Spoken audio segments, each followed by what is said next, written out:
اهلا وسهلا بيك يا استاذه منيره، ومشرفانا ومنوره بودكاست ابيض واسود.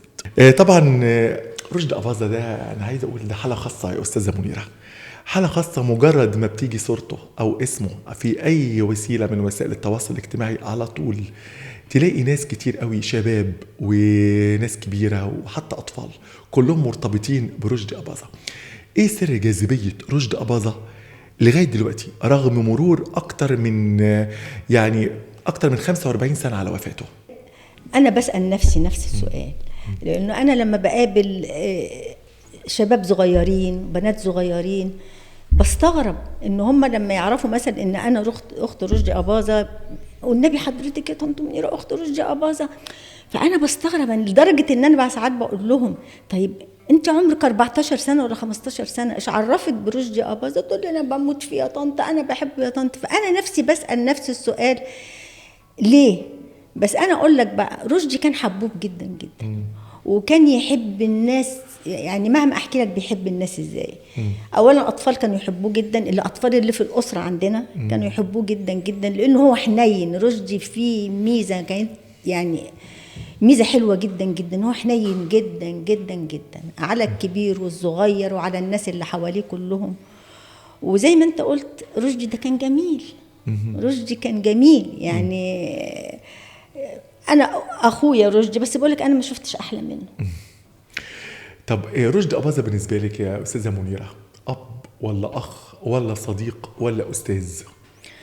رشدي الأربعة اللي انت قلت عليهم، أخ وأب وصديق وأستاذي. اتعلمت منه ايه يا أستاذة منيرة؟ اتعلمت منه الصراحة وحب الناس، وحب الناس اللي هم بيحتاجوني أكتر. يعني رشدي مثلا كان بالنسبة كان فنان وفنان كبير جدا جدا، بس رشدي كان الناس اللي تهمه جدا جدا جدا الناس اللي هم العمالة اللي بيشتغلوا معاه. العمالة اللي بيشتغلوا معاه كان بالنسبة له دول مهمين، أهم من أي حد في الدنيا. دي هنتكلم فيها طبعا باستفاضة معاك يا أستاذة منيرة، بس أنا عايز أسأل برضو يعني كمنيرة أباظة أخت النجم الكبير رشدي أباظة، وحضرتك يعني حضرتي عز نجوميته وعز مجده، ده ما أثرش عليكي أو أثر عليكي إيجابيا ولا سلبيا؟ ان دايما انت بقى اخت رشدي أباظة ومش يعني ده كان اثر عليك ازاي او مردوده عليك كان ازاي يا استاذه منيره؟ لا، مردوده عليا ده كان حاجه يعني بشوف نفسي قوي والله. طبعا كنت بشوف نفسي قوي، خاصه مثلا وانا في المدرسه. رشدي طبعا في فرق في السن بيننا، زي ما قلت لحضرتك ان هو زي ابويا فعلا، يعني هو في منزله ابويا، لانه في فرق في السن كبير. فانا في الوقت في عز رشدي ما كان طالع انا كنت لسه في المدرسه. فطبعا لما كان البنات مثلا اخت رشدي، انت اخت رشدي أباظة، انت مش صحيح اخت رشدي أباظة، كنت بشوف نفسي جدا طبعا، بتمنظر بيه يعني بتمنظر بيه. ما كانش مره زارك في المدرسه ولا في مره ولا اي حاجه؟ لا طبعا مره جالي زاري في المدرسه، جاء على المدرسه عشان ياخدني. كان عندي دروس خصوصيه فتاخرت شويه، فجاء على المدرسه عشان ياخدني. هو كان جاي عندنا البيت، فعرف ان احنا لسه مش موجودين، احنا بنروح باتوبيس المدرسه. فقال لي بابا انا هروح اجيبهم من المدرسه. فجي عشان ياخدني. يعني انا بفتكر انه كنا في مدرسه سورات، يعني كنت في البومباستور. فانا اتفاجئت بان المدرسه اتقلبت كلها، لدرجه السورات خارجين ورا البنات اللي بيجروا ورا علشان جايين يشوفوا رشدي أباظة. بالنسبه لي ده كان فرحه كبيره جدا يعني جدا. حتى المدرسات خرجوا سورات راهبات خرجوا يشوفوا رشدي. هم خرجوا يشوفوا ايه يعني الولاد دول كلهم رايحين فين؟ قالوا لهم ده اخو منيره جاي ياخدها رشدي أباظة. فطبعا كان حدث بالنسبه لك. طبعا.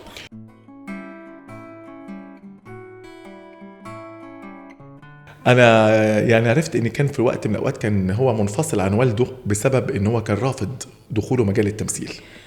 برغم كده ان كان في اسره، يعني كان في اسره رشدي أباظة قبل منه كان في ممثلين، انا كان في ناس قديمه من العيله الأباظية موجودين في السينما. صح. كان يعني رشدي أباظة ما كانش اول واحد من العيله الأباظية يخترق مجال السينما.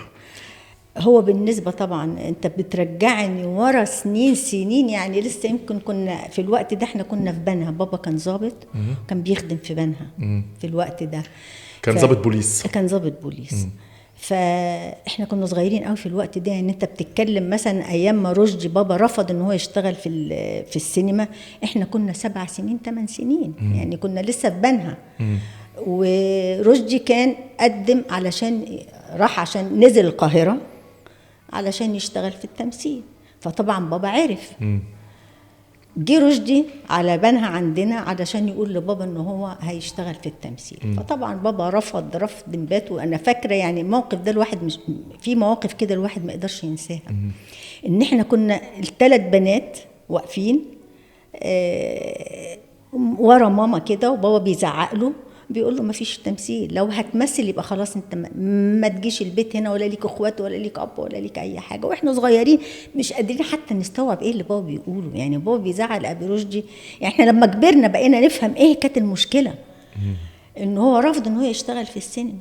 فرشدي نزل واشتغل في السينما. طبعا الاسره الاباظيه كلها حاولت بقى ان هي تحاول تقرب بابا لرشدي، ورشدي كبر دلوقتي ومش صغير، والتمثيل مش عيب، فيعني هم اللي قربوا الموضوع ده. بس طبعا فضلنا منقطعين عن زيارة رشدي، ورشدي منقطع عن زيارتنا لغاية لما نزلنا القاهرة في الستينات تقريبا، ولا امتى بقى؟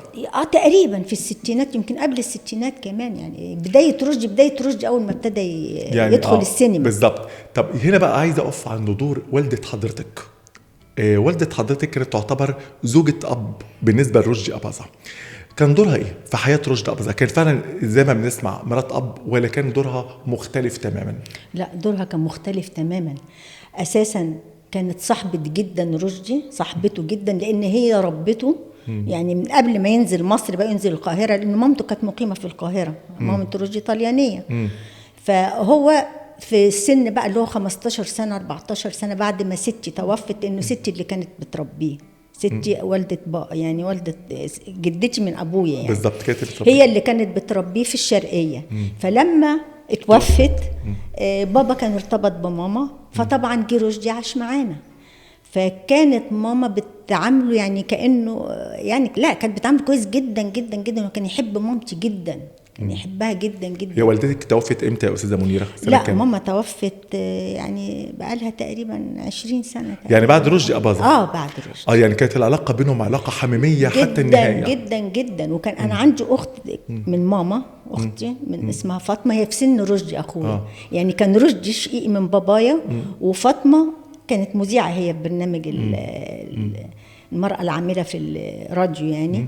فكانت هي ورشدي من سن بعض، كانوا من سن بعض. فكان لا ماما كانت بتعامله كويس جدا، كانت تحبه جدا، وكان يحب ماما قوي قوي قوي. ما فيش حد ما يحبش رشدي أباظة طبعا. لا يعني، وكان يعني هم ارتبطوا ببعض. هو ارتبط كمان باختي اللي هي من ماما، كانوا اصحاب ويعملوا مقلب في بعض، يعمل مقلب فيها وتصرخ وتعيط وتروح لبابا، انه بابا ربى اختي فاطمه اللي هي شقيقتي من مامتي ورشدي في نفس الوقت مع بعض. فشوف ازاي بقى بابا كان ازاي بيقدر يعمل يعني بيتخانقوا مع بعض، بيزعل اختي مش عارفه ايه. فاحنا كنا في الوقت ده صغننين قوي. طب ليه يا استاذه منيره ما كانش يعني ما عاش مع والدته طالما والدته مقيمه في القاهره؟ لا، هو امتى بقى نزل عند والدته؟ لما بقى في عمر 20 سنه ابتدى ينزل بقى يشوف والدته، وارتبط بيها بقى، وارتبط بالقاهره. لان احنا كل ده بحكوا لك واحنا لسه في بني. انما انا عايز اسال حضرتك، يعني هو كان حضرتك قلتي ان هو كان الاول بتربيه جدتك لابوكي. ايوه. طب ليه ما ربيتوش ليه والدته طالما والدته موجوده هنا وموجوده في القاهره؟ ليه بقى؟ ولا كان في تحفظات من الوالد؟ هو كان في تحفظات بناء على كلام ستي اللي هي ام رشدي، اللي في تحفظات ان رشدي يتربى معاه.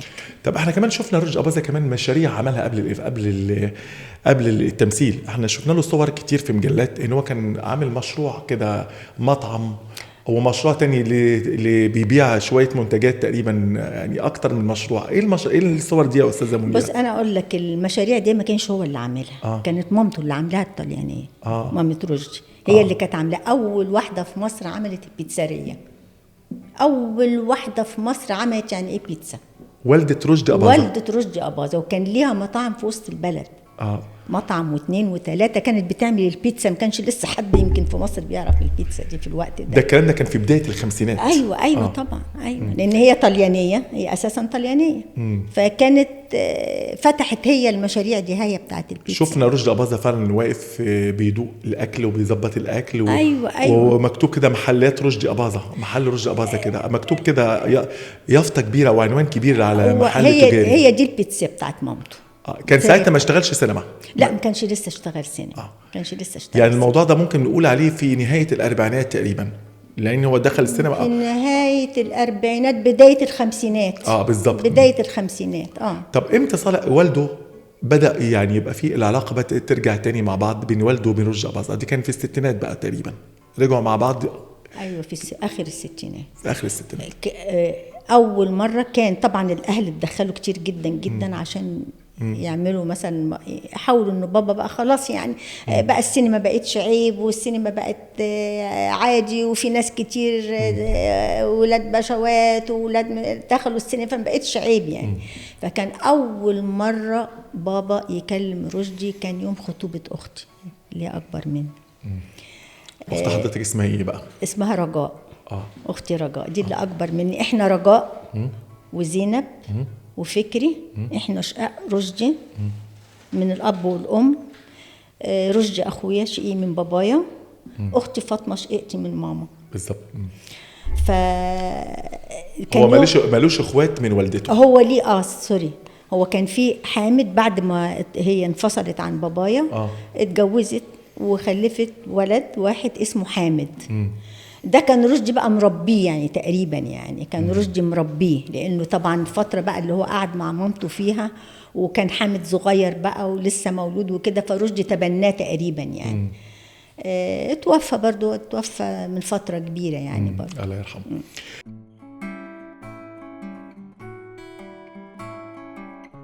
طب يا استاذه منيره، لو اتكلمنا عن زيجات بقى رشدي أباظة، طبعا دايما يتقال رشدي أباظة، يذكر زيجات رشدي أباظة، وانه تزوج في الاول طبعا من واحده امريكيه باربرا تقريبا، وانجب منها بنته الوحيده اسمت. بالظبط. هل الزواج ده كان يعني قوبل بالرفض من الوالد، ولا رحب وحضر الزواج، ولا كان ايه بالظبط؟ لا رحب طبعا. كان بيحبها جدا جدا جدا بابا. الحقيقه هي كانت ست كويسه قوي قوي قوي. وهي مشكلتها انها ما قدرتش تكمل مع رشدي. انت عارف الفنان يعني ليل ونهار ونهار وليل، ودي أجنبية متعودة على نظام، ونظام استقبال في البيت امتى، يعني ليهم نظام معين يعني. مهما كانت هي كانت تحب رشدي جدا طبعا، رشدي كان يحبها جدا جدا، بس ظروف العمل بتاعت رشدي ما قدرتش تتأقلم مع الجو، مش أكتر من كده يعني. بعد كده هو تزوج تحية كاريوكا الأول ولا هي الأول؟ تحية كاريوكا أول واحدة يعني. أول زوجة له كانت تحية كاريوكا. أول زوجة ليه كانت تحية كاريوكا. كان لسه هو ما بقى يعني لسه كانش دخل التمثيل أساسا. كانش لسه دخل التمثيل. وبعد كده تزوج بعد باربرا، تزوج من الفنانة سامية جمال. بعد باربرا تزوج سامية جمال. سامية جمال فضل معها تقريبا 18 سنة. 18 سنة. احكي لنا عن سامية جمال يا أستاذة منيرة. يعني تفتكري إيه لسامية جمال وعلاقتها بيكم؟ كانت شكلها إيه؟ مهما أقول لك علاقتها بينا كان شكلها إيه. كانت ست أولا، يعني هقول لك حاجة، يعني أنا كنت أحبها جدا جدا. ست شيك جدا جدا، ست محترمة جدا جدا، تفهم كويس قوي قوي يعني. تقعد في أي مجلس هانم. احنا كنا لها طن سامية لحد دلوقتي بقول لها طن سامية. انا رحت استلمت التكريم بتاعها. يعني انا نفسي رحت استلمت التكريم بتاعها. وكانت تحبنا جدا، وكانت على طول في البيت معانا، وكانت على طول يعني اي الوقت رشدي ما عندوش تصوير ولا عنده مثلا ما فيش فيلم اي حاجه، كان يجوا يقضوا معانا هو وياها. لا كانت ست بصراحه يعني، ست كانت عظيمه. وكانت هي اللي ربت بنته اسمت. ايوه ايوه يعني اسمت يعني وهي صغيره، بعد ما انفصل عن باربرا يعني او بوب، احنا بنقول لها بوب. بعد ما انفصل عنها كان اتجوز ساميه. هي البنت كانت بين جدتها اللي هي الطليانية وبين سامية. جت فترة بقى لما دخلت المدرسة بقت في الزمالك المدرسة بتاعتها، فسامية اللي خدتها وربتها في البيت معاهم. كانت هي نفسها بتاخدها وتروح توديها المدرسة وتروح تجيبها من المدرسة. والله طبعا. سامية جمال كانت ست شيك جدا، شيك في كل حاجة. لا بصراحة هانم. يعني لا هانم، أنا بقول لك هانم يعني أنا. لكن بقى للأسف تأتي رياح بما لا تشتهي السفن. بص برضه هقول لك حاجة. انت فكرك لما رشدي طلق سامية، احنا عرفنا لحد لما توفى السبب ايه؟ والله ما قالوا السبب، لا هي ولا هو. لا هي ولا هو. يعني لما كنا نسأله او بابا يقول له خلاص يا بابا، يعني مش هنكمل يعني. يا ابي رشدي طب في، احنا نسأله مثلا يا ابي رشدي في ايه، يقول مفيش حاجة. طبعا هو كان السبب الاولاني اللي الصحافه كلها اتكلمت فيه وقتها انه زواجه من الفنانه صباح في بيروت. لا على فكره دي ما عملتش. لا هقول لك حاجه. هو لما اتجوز صباح في بيروت وساميه عرفت، طبعا ساميه راحت على طول على البيت عندنا عند بابا، قالت له يا بابا حصل كذا وكذا وكذا، والخبر وصل لها بالليل. يعني الخبر ما استناش لتاني يوم الصبح، الخبر وصل لها بالليل. ولدرجه ان هي حصل الجواز عندنا في البيت. فهي تخيلت انه احنا اللي ساعدنا على كده. فقالت لبابا لا يا بنتي دول العيال صغيرين ما يقدروش يقولوا له حاجه. لما اتطلقت عرفت ان هي كانت نزوه راحت لحالها. فلا مش هي دي السبب كانت. لا دي عاشت معاه بعد كده كتير جدا والله. لا ما كانش السبب. رشدي ترك ساميه قبل ما يتوفى ما فيش بسنتين يمكن. كان بدايه المرض بتاعه. طب هل بعد ما لما انفصل عن ساميه جمال، وطبعا ده يعني علاقة كبيرة جدا بينها وبين سامية، بينها وبين رشدي أباظة، في فترة مرضه الأخير ما زارتوش سامية جمال؟ ما كانتش بتروح له المستشفى؟ أو لما عرفت إن هو خلاص يعني بيحتضر أو بيموت ما راحتش تزوره؟ لا يعني ما حدش قال لها؟ كانت تتصل بينا تسأل عليه. بس ما راحتلوش.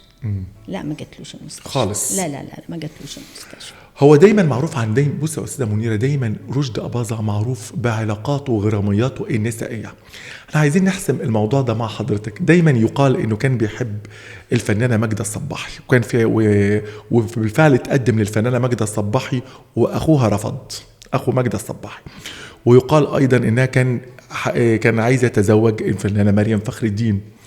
ويقال انه فعلا حب ايضا الجيل الجديد بقى، اللي احنا نقول مثلا زي يسرى فنانتنا الكبيرة يسرى، وكان فعلا تقدم للزواج منها. وايضا كان في اكتر من قصة حب او اشاعات او روايات من هذه الروايات. ايه صحة كل الروايات دي يا أستاذة منيرة؟ بص، رشدي ولا تقدم لأي حد في الجواز. رشدي كان بيعتبر السيدة ماجدة صديقة وحميمة، زي ما كان بيعتبر السيدة نادية لطفي صديقة وحميمة. الفنانة نادية لطفي والفنانة ماجدة كان بيعتبرهم أصدقائه الصدوقين يعني. مش أكتر من كده. بالنسبة لمريم فخر الدين لا ما تقدمش الجوازها. يعني ده اللي أنا عارفاه، إنه ما تقدمش الجوازها. يعني ما تقالش قدامنا إنه عايز يتجوز مريم فخر الدين ولا ماجدة ولا حضرتك قلت لي مين في بقى اللي كان الوجوه الجديده اللي كانت ظاهره في اواخر ايام رشدي أباظة، زي مثلا الفنانه الكبيره فنانتنا الكبيره يسرى مثلا.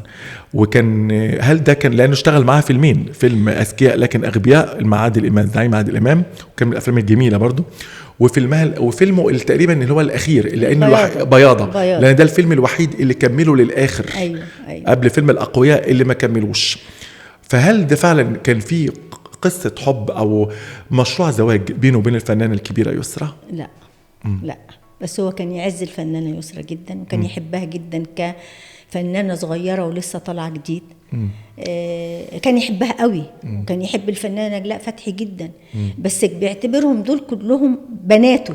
كمان يعني في كمان بناته اللي هم طالعين جداد وهم منبهرين برشدي وبيحبوا رشدي كرشدي الفنان العظيم. هو كان بيحبهم، بيديلهم يعني نفس الحب اللي بيديلهم حب يعني الأب البنات أو الفنان الكبير للفنانين اللي لسه طالعين كلهم.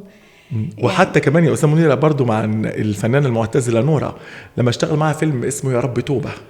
الفيلم ده يعني في صورة كده حتى كانت هي يعني فمره طلعت مع سمير صبري وقالت مع الفنان سمير صبري في النادي الدولي، وقالت رشدي أباظة وفنانها المفضل، وظهرت معاه في اكتر من صوره كده خارج التصوير يعني، حتى كتب وقتها في الجرائد والمجلات. يعني مشروع حب جديد بين النجم الكبير والوجه الجديد.